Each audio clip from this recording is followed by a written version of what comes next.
नमस्कार साथियों, आज अपन शुरू करेंगे बीएससी पार्ट फर्स्ट के पेपर थर्ड की एक नई सीरीज एम्ब्रियोलॉजी। साथियों, ये 50 नंबर का पेपर है। इसमें अपन ज्यादा कैसे मार्क्स ला सकेंगे, इसमें एक एक करके सारे वीडियो लेक्चर्स देखेंगे।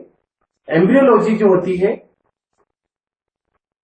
इसका शाब्दिक अर्थ क्या हो गया? एम्ब्रियोलॉजी दो शब्दों से मिलकर बना होता है। एम्ब्रियो यानी भ्रूण, लॉजी का मतलब अध्ययन करना, यानी भ्रूण का अध्ययन।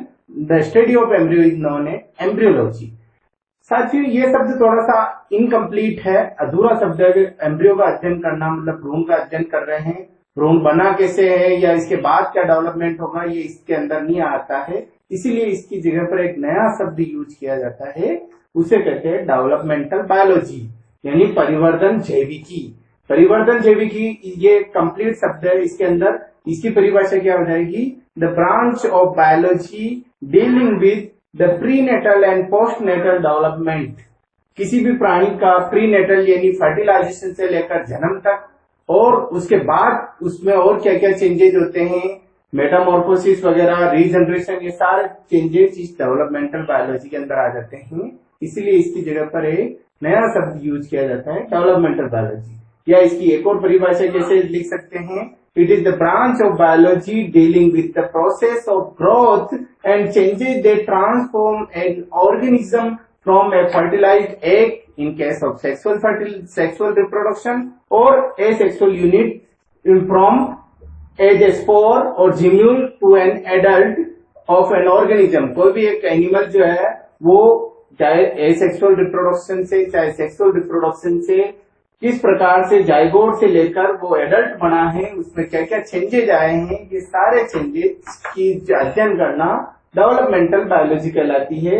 इसीलिए ये कंप्लीट वर्ड है जिसमें प्रीनेटल और पोस्टनेटल दोनों शब्द, दोनों प्रकार के डेवलपमेंट शामिल हो जाते हैं। ये तो इसकी परिभाषा। उसके बाद कुछ और टेक्निकल वर्ड या कुछ और परिभाषाएं आती है, इसमें वैज्ञानिकों के नाम आएंगे। सबसे पहले जब भ्रूणिकी या एम्ब्रियोलॉजी की बात करते हैं तो आता नाम एरिस्टोटल का।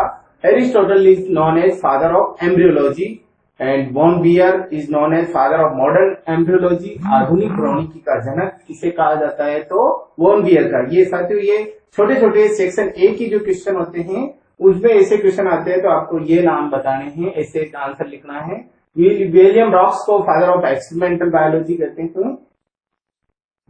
अब आते हैं डेवलपमेंट की बात। साथियों, जो डेवलपमेंट होता है, किसी भी प्राणी का डेवलपमेंट जो होता है वो उसको दो पार्ट में या दो परिभाषाएं बनती है, उससे दो प्रकार का होता है। Development are of two types, one is ontogenetic development and other is phylogenetic development. Ontogenetic development का मतलब होता है development of an single individual. किसी भी एक प्राणी का अध्ययन करना, उसके परिवर्तन का अध्ययन करना कहलाता है ऑन्टोजेनेटिक डेवलपमेंट या ऑन्टोजेनी। ऑन्टोजेनी जो शब्द आता है वो एक सिंगल इंडिविजुअल ऑर्गेनिज्म के लिए है, उसका डेवलपमेंट का अध्ययन करना ऑन्टोजेनेटिक डेवलपमेंट कहलाता है। ये भी छोटे छोटे क्वेश्चन आता है। परिभाषा है, what is ontogenetic development, what is phylogeny, what is blastogenesis, what is embryogenesis. तो ये चार परिभाषाएं आपको अच्छी तरह से याद होनी चाहिए। जो बच्चे हिंदी माध्यम के हैं, हिंदी मीडियम वाले बच्चे भी टेक्निकल वर्ड्स जो है वो इंग्लिश में लिखेंगे, और इनकी परिभाषाएं आप चाहो तो इस वीडियो लेक्चर के माध्यम से हिंदी में नोट कर सकते हो। आपको इसके नोट्स भी दिए जाएंगे। तो ऑन्टोजेनेटिक डेवलपमेंट जैसे आता है, व्हाट इज ऑन्टोजेनेटिक डेवलपमेंट, तो development of an single individual organism is known as ontogeny.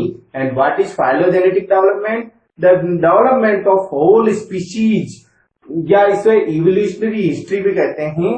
पूरा इतिहास जो है या पूरी जाति का परिवर्तन कैसे हुआ है, उसका विकास कैसे हुआ है, उसकी इवोल्यूशन कैसे हुआ है, इसका अध्ययन करना फाइलोजेनी कहलाती है। फाइलोजेनी के अंदर पूरा जाति वृत्ति परिवर्तन आता है, इसको हिंदी में कहते हैं जाति वृत्ति परिवर्तन, फाइलोजेनेटिक डेवलपमेंट या फाइलोजेनी। फॉर एग्जाम्पल, आप एक सिंगल मेंढक है आपके पास, तो इस मेंढक का अध्ययन कर रहे हो, इसकी एम्ब्रियोलॉजी पढ़नी है, तो ये कहलाएगा ऑन्टोजेनेटिक डेवलपमेंट। पर्टिकुलर ये मेंढक जो है ये कैसे इसका डेवलपमेंट हुआ, तो आप देखोगे कि सबसे पहले एक नर और मादा मेंढक थी, उनके शुक्राणु और अंडाणु में फर्टिलाइजेशन हुआ, जाइगोट, उसके बाद ब्लास्टुला, क्लीवेज, ब्लास्टुला, मोरुला और गैस्ट्रुलेशन की अवस्थाएं, फिर टेडपोल लार्वा बना, उसमें मेटामॉर्फोसिस हुआ और फिर ये पर्टिकुलर मेंढक बना। ये तो क्या हो गया, एक सिंगल इंडिविजुअल का अध्ययन करना, ऑन्टोजेनी हो गई। अब फाइलोजेनी में क्या अध्ययन करते हैं, फाइलोजेनी में होल स्पीशीज या होल क्लास, ये जो पर्टिकुलर स्पीशीज है, ये मेंढक का मतलब ये पर्टिकुलर स्पीशीज यानी राना टिग्रिना का कैसे विकास हुआ है। तो राना टिग्रिना का विकास के लिए आपको पूरा इतिहास पुराना देखना पड़ेगा, किस प्रकार इस पृथ्वी पर एम्फीबिया की ओरिजिन हुई। सबसे पहले मछली पैदा हुई थी, मछली जैसे एनिमल से, उसके बाद स्थलीय प्राणी की उत्पत्ति हुई, कैसे उनके अंदर लिम्स बने। तो पूरा इवोल्यूशनरी हिस्ट्री जो रिपीट होती है ये कहलाती है फाइलोजेनी। तो ऐसे आपको परिभाषा लिखनी होगी। ऑन्टोजेनेटिक डेवलपमेंट जो है वो भी वापस दो प्रकार का होता है, एक तो होता है ब्लास्टोजेनेसिस, एक embryogenesis. What is blastogenesis? Blastogenesis के अंदर पढ़ते हैं कि development of an individual from asexual reproduction, किसी भी एसेक्सुअल या अलैंगिक जनन के द्वारा किसी भी प्राणी का निर्माण होना ब्लास्टोजेनेसिस या कोरकोद्भव कहलाता है। और एम्ब्रियोजेनेसिस होता है सेक्सुअल रिप्रोडक्शन से किसी भी प्राणी का विकास होना या किसी प्राणी का, किसी इंडिविजुअल ऑर्गेनिज्म का उत्पत्ति होना सेक्सुअल रिप्रोडक्शन से, ये कहलाता है एम्ब्रियोजेनेसिस या भ्रूणोद्भव। तो ऑन्टोजेनेटिक डेवलपमेंट जो प्राणी बन रहा है उसका डेवलपमेंट हो रहा है दो प्रकार से हो सकता है, तो अलैंगिक जनन से या लैंगिक जनन से। अब आते हैं हिस्ट्री ऑफ एम्ब्रियोलॉजी। साथियों, हिस्ट्री एम्ब्रियोलॉजी की जो हिस्ट्री है वो 300-350 साल पुरानी है। इसके अंदर बहुत सारे वैज्ञानिकों के नाम आएंगे और कुछ थ्योरीज आएगी, वो अपन पढ़ने का प्रयास करेंगे। तो एम्ब्रियोलॉजी की जो थ्योरी है उसको मोटे तौर पर दो भागों में डिवाइड कर सकते हैं। पहला है theory of preformation and theory of epigenesis, पूर्व रचनावाद और पश्च जननवाद। थ्योरी ऑफ प्री फॉर्मेशन, इसको प्री फॉर्मेनिज्म भी कहते हैं, ये एंशिएंट थ्योरी है। इसमें कौन कौन से वैज्ञानिक थे जिन्होंने इस थ्योरी का समर्थन किया था, वो वैज्ञानिकों के नाम याद रखने हैं। जिसमें सबसे पहले आता है एंटोनी वॉन लीवेनहाउस, स्वेमार्डम, मेलपीजी, बोनेट, हेलर, हॉर्शोपर। ये सारे प्री फॉर्मेशन थ्योरी के वैज्ञानिक थे जो इस थ्योरी का समर्थन करते थे। दूसरा है एपिजेनेटिक थ्योरी, इसमें विलियम हार्वे, वोल्फ, डेस्कार्टिस और मार्कपेटियस, ये वैज्ञानिक इसमें आएंगे। अब ये थ्योरियां होती क्या है, कैसे इनके लिखेंगे। बी सेक्शन के क्वेश्चन आते हैं, describe the theory of pre formation with example, या वैज्ञानिकों के नाम के साथ लिखना है। तो थ्योरी ऑफ प्री फॉर्मेशन पर अगर आपको टिप्पणी लिखनी है तो इसमें कैसे पॉइंट वाइज लिखेंगे।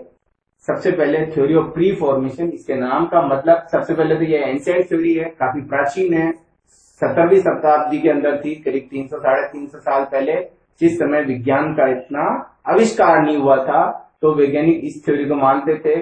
इसके मतलब क्या हुआ, प्री फॉर्मेशन यानी पूर्व रचनावाद, पहले से बना हुआ है। According to this theory the new organism is developed by as preformed miniature are present in gametes, यानी नए प्राणी का, इस थ्योरी के अनुसार नए प्राणी का उद्भव कैसे होता है। इनके अनुसार कि जो गैमेट्स होते हैं उन गैमेट्स में किसी भी प्राणी का सूक्ष्म रूप, अति सूक्ष्म रूप उस गैमेट्स में होता है। आगे चलकर वो रूप बड़ा हो जाता है और जीव की उत्पत्ति होती है। यानी इन लोग वैज्ञानिकों को इतना आइडिया नहीं था कि फर्टिलाइजेशन, क्लीवेज, ब्लास्टुला, उस समय साइंस का इतना विकास नहीं हुआ था। तो ये वैज्ञानिक मानते थे कि किसी भी जीव का छोटा रूप, अति सूक्ष्म रूप उसके गैमेट्स में उपस्थित होता है। इसी को कहते हैं preformation. The organism is preformed as a complete miniature structure in the sperm और एग, क्योंकि गैमेट्स दो होते हैं। तो या तो कुछ वैज्ञानिकों के अनुसार ये स्पर्म में होता है, कुछ वैज्ञानिकों के अनुसार ये अंडाणु में होता है, और simply growth larger as it develop, और उसके बाद ये बड़ा होता जाता है और प्राणी बन जाता है। प्री फॉर्मेशन थ्योरी जो है ये, इसका मतलब आपको समझ में आएगा कि अति सूक्ष्म रूप गैमेट्स में होता है। सबसे पहले इस थ्योरी को देने का क्रेडिट दो डच वैज्ञानिकों को जाता है, स्वेमार्डम और बोनेट को। ये करीब 17वीं शताब्दी की बात है।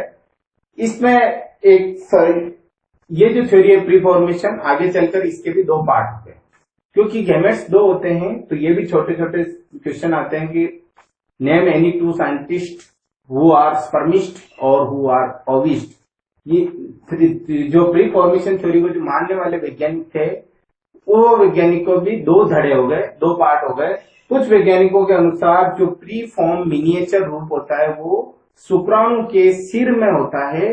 उस वैसे वैज्ञानिकों को स्पर्मिस्ट या एनिमिकुलिस्ट कहा जाता है और इसमें आता है ल्यूवेनहॉक का नाम, क्योंकि सबसे पहले शुक्राणु का अध्ययन, जीवित शुक्राणुओं को देखा था ल्यूवेनहॉक ने, और हॉर्स्ट शॉकर ने एक शब्द दिया था जो इसके बाद आएगा, होमनकुलस। कुछ वैज्ञानिक ऐसे थे जिनका मानना था कि ये जो प्री फॉर्म मिनिएचर रूप है ये अंडाणु में होता है, क्योंकि इनका समर्थन ये था कि पार्थेनोजेनेसिस, अलैंगिक जनन के द्वारा या जो पार्थेनोजेनेसिस होता है उस पार्थेनोजेनेसिस के द्वारा भी कुछ बिना शुक्राणु के डेवलपमेंट के कुछ प्राणियों का निर्माण हो जाता है। तो ये वैज्ञानिक मानते थे कि प्री फॉर्म रूप अंडाणु में होता है, जैसे स्वेमार्डम है, मेल पिगी है, निकोलस मेलेब्रेंचिक है, बॉनेट है, हेलर है, ये सारे वैज्ञानिक ओविस्ट थे। तो आपको ये नाम याद रखने होंगे। अभी एक शब्द, एक परिभाषा और आती है, व्हाट इज होमनकुलस। होमनकुलस जो होता है, व्हाट इज होमनकुलस। होमनकुलस के जब भी परिभाषा आती है आपको लिखना है कि the preform miniature of human is present in head of sperm. शुक्राणु, मनुष्य का छोटा अति सूक्ष्म रूप शुक्राणु के सिर में जो पाया जाता है उसे होमनकुलस कहा था। किसने? That word is given by Hartsoeker. Hartsoeker ने इसका ये शब्द दिया था, homunculus. The preform miniature of human is present in head of sperm. और ये डायग्राम बनाना है, शुक्राणु का जो सिर है उसके अंदर एक मनुष्य के छोटे बच्चे जैसा सूक्ष्म रूप दिखाई दे रहा है इन वैज्ञानिकों के अनुसार। 17वीं और 18वीं शताब्दी ऐसी थी जिसके अंदर वैज्ञानिक कंफ्यूज थे, दोनों के अंदर डिबेट थी कि एपिजेनेटिक थ्योरी सही है या प्री फॉर्मेशन थ्योरी सही है। उसके बाद धीरे धीरे वैज्ञानिकों का रुझान एपिजेनेटिक थ्योरी की तरफ गया, क्योंकि साइंस का विकास हुआ, माइक्रोस्कोप बने, तो उसके बाद आती है थ्योरी ऑफ एपिजेनेसिस, पश्च जननवाद। पश्च जननवाद को देने का क्रेडिट एक जर्मन बायोलॉजिस्ट को है जिसका नाम है वुल्फ। तो वुल्फ ने ये सिद्धांत दिया था। इसके अनुसार पश्च जननवाद का मतलब होता है किसी भी प्राणी का डेवलपमेंट जो होता है, चाहे प्लांट हो चाहे एनिमल हो, इसका डेवलपमेंट जो है ये एक सीक्वेंस ऑफ स्टेप्स, यानी चरणबद्ध तरीके से धीरे धीरे एक डेवलपमेंट स्टेज से दूसरी डेवलपमेंट स्टेज से धीरे धीरे होता है। इसे एपिजेनेटिक थ्योरी कहते हैं। अर्थात जायगोट बनता है, जायगोट में फिर क्लीवेज, ब्लास्टुला, मोरुला ये अवस्थाएं आएगी और उसके बाद प्राणी का डेवलपमेंट होगा। इसे नियोफॉर्मेटिज्म भी कहते हैं। इस थ्योरी के अनुसार शुक्राणु और अंडाणु जो होती है अनडिफरेंशिएटेड सेल होती है, उनके अंदर कोई मिनिएचर रूप नहीं होता है, दोनों के अंदर आपस में मिलेंगे और उसके बाद नए प्राणी का स्टेप बाय स्टेप पूरे प्राणी का डेवलपमेंट होता है। और ये सिद्धांत धीरे धीरे आगे एक्सेप्ट हुआ गया। ये दो मेन सिद्धांत थे एम्ब्रियोलॉजी के। इसी के अंदर साथियों आते हैं इन दो सिद्धांतों के अलावा कुछ और क्वेश्चन बनते हैं या कुछ और सिद्धांत होते हैं जो महत्वपूर्ण है, उनको देखेंगे एक एक करके। इसमें आता है सबसे महत्वपूर्ण वॉन बियर। वॉन बियर का नियम क्या कहता है, इसके ऊपर बड़ा क्वेश्चन आता है बी सेक्शन का कि what is Baer's law. Baer law का नियम क्या है। तो वॉन बियर जो है ही is known as father of modern embryology, आधुनिक भ्रूणिकी का जनक है। बहुत महत्वपूर्ण रोल है इसका एम्ब्रियोलॉजी में। बियर का नियम को अपन 4 परिभाषाओं से समझ सकते हैं, या इसके नियम जो होता है 4 पॉइंट होते हैं। सबसे पहले रूल नंबर 1, पहला नियम क्या कहता है कि किसी भी प्राणी के डेवलपमेंट के अंदर जनरल कैरेक्टर्स जो होते हैं they appear first, then less general character and then specialised character.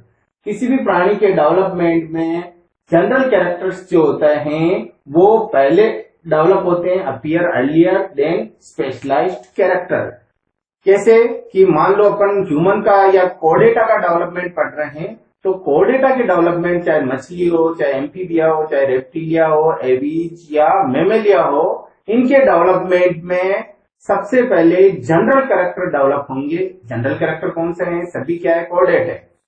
Class बाद में आएगी, सभी कोर्डेट है, तो कोर्डेटा का जनरल कैरेक्टर है। नोटोकॉर्ड का डेवलपमेंट, तो इन प्राणियों के अंदर सबसे पहले नोटोकॉर्ड बनेगी, गिल स्लिट्स बनेंगे, उसके बाद स्पेशलाइज्ड कैरेक्टर आएंगे। तो पहला नियम क्या कहता है कि किसी भी प्राणी के अंदर या ग्रुप के अंदर जनरल कैरेक्टर स्पेशलाइज्ड कैरेक्टर से पहले डेवलप होते हैं। समझ में आ गया कि सब में मछली हो, चाहे एम्फीबिया हो, चाहे रेप्टिलिया हो, एवीज या मेमेलिया हो, सबकी क्लास अलग अलग है, लेकिन सबका जनरल कैरेक्टर नोटोकॉर्ड है। क्योंकि सब कोडेड है तो सबके डेवलपमेंट में सबसे पहले नोटोकॉर्ड बनती है, उसके बाद स्पेशलाइज्ड कैरेक्टर आएंगे। Rule number 2, less general characters are developed from more general character and last specialised character, यानी उसके सबसे बाद में स्पेशलाइज्ड कैरेक्टर बनते हैं। लेस जनरल कैरेक्टर्स जो होते हैं वो मोर जनरल कैरेक्टर से डेवलप होते हैं। जैसे सभी पक्षी हो, चाहे रेप्टाइल्स हो, चाहे मनुष्य हो, स्तनधारी प्राणी हो, इन सब के अंदर स्किन का डेवलपमेंट पहले होगा और उस स्किन के ऊपर फिर बाद में स्पेशलाइज्ड कैरेक्टर पैदा होंगे। मैमल्स है तो उसका स्पेशलाइज्ड कैरेक्टर क्या है? Development of hair. पक्षी है तो डेवलपमेंट ऑफ फीदर्स। रेप्टाइल्स है तो डेवलपमेंट ऑफ स्केल्स। ये बाद में होगा। पहले जनरल कैरेक्टर मतलब स्किन के एपिडर्मिस डर्मिस बनेगी, उसके बाद इसके जनरल स्पेशलाइज्ड कैरेक्टर डेवलप होंगे, फीदर्स का डेवलपमेंट, स्केल्स का या नेल्स का डेवलपमेंट। थर्ड लॉ क्या कहता है? थर्ड लॉ कहता है the embryo of A given species instead of passing through the adult stages of lower animals departs more and more from them. यानी किसी भी एनिमल का अगर डेवलपमेंट आप पढ़ रहे हो तो वो उनकी जो स्टेजेज होगी वो स्टेजेज के अंदर वो उसके एंसेस्टर की एडल्ट के स्टेजेस के तुलना में उनकी भ्रूण की अवस्थाओं से ज्यादा मिलता होगा। जैसे जैसे उसका डेवलपमेंट होता जाएगा वो उनकी एडल्ट स्टेट से डिफरेंट होता जाएगा। मान लो जैसे कैसे समझते हैं कि जैसे मछली हो, एम्फीबिया हो, रेप्टिलिया हो, एवीज और मेमेलिया हो, अगर इन सबका भ्रूणिकी पढ़े, स्तनधारियों की भ्रूणिकी पढ़े या रेप्टिलिया की भ्रूणिकी पढ़े तो पहले प्रारंभिक भ्रूणीय अवस्थाएं जो है वो समान होती है। फिर जैसे जैसे वयस्क यानी डेवलपमेंट पूरा होता जाएगा उसके अंदर एडल्ट स्टेज आती जाएगी तो वो अपने पूर्वजों से दूर होता जाता है, यानी उनसे डिफरेंट होता जाता है। ये रूल नंबर 3 कहेंगे। और रूल नंबर 4 जो है इसीलिए इसी से मॉडिफाइड करके बनाया गया है कि किसी भी प्राणी के अंदर डेवलपमेंट के अंदर किसी भी प्राणी का डेवलपमेंट में जो अवस्थाएं होती है उसके एडल्ट से मिलती जुलती नहीं होगी, बल्कि उसके लार्वल स्टेजेस से मिलती जुलती होगी। मतलब अपना जो भ्रूण होता है वो अपने पूर्वज कौन है? मछली, एम्फीबिया, उनके वयस्क के बजाय उनकी लार्वल अवस्थाओं से समानता प्रदर्शित करता है, उनकी लार्वल अवस्थाओं के समान होता है। इसी को बियर का नियम कहते हैं। तो बियर के नियम को अपन मोटे तौर पर 2 प्रकार से लिख सकते हैं।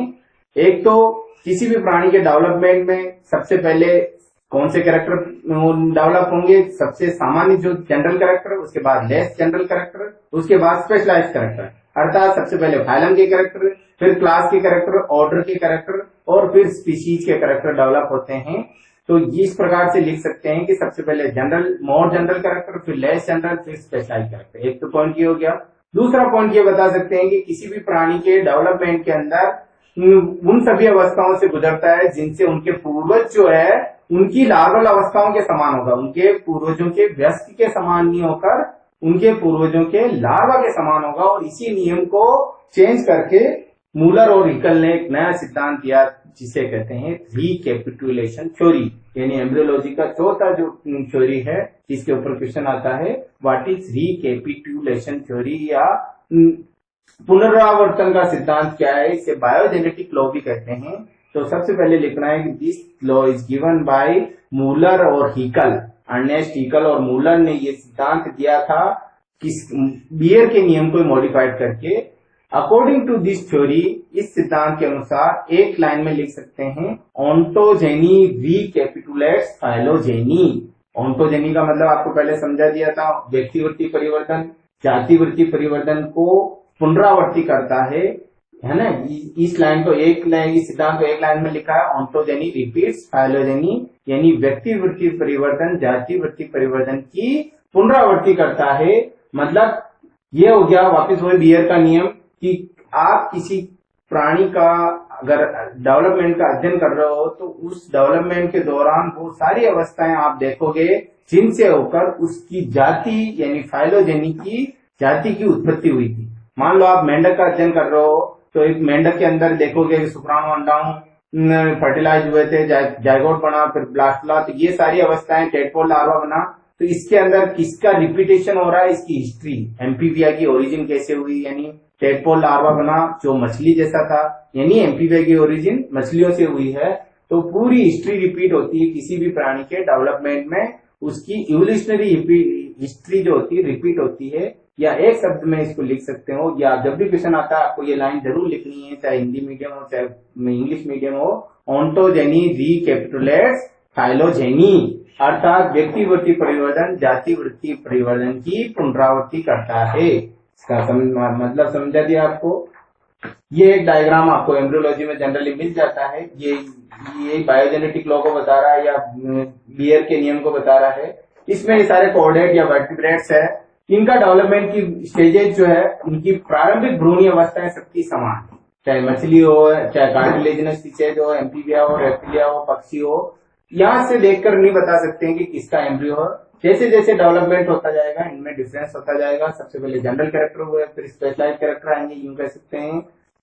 या किसी भी प्राणी की प्रारंभिक भ्रूणीय अवस्थाएं समान होती है, यूं कह सकते हैं। या यूं कह सकते हैं बायोजेनेटिक लॉ के अनुसार कि किसी भी प्राणी के व्यक्तिवृत्ति परिवर्तन में उसकी पूरी हिस्ट्री रिपीट होती है। Ontogeny recapitulates phylogeny.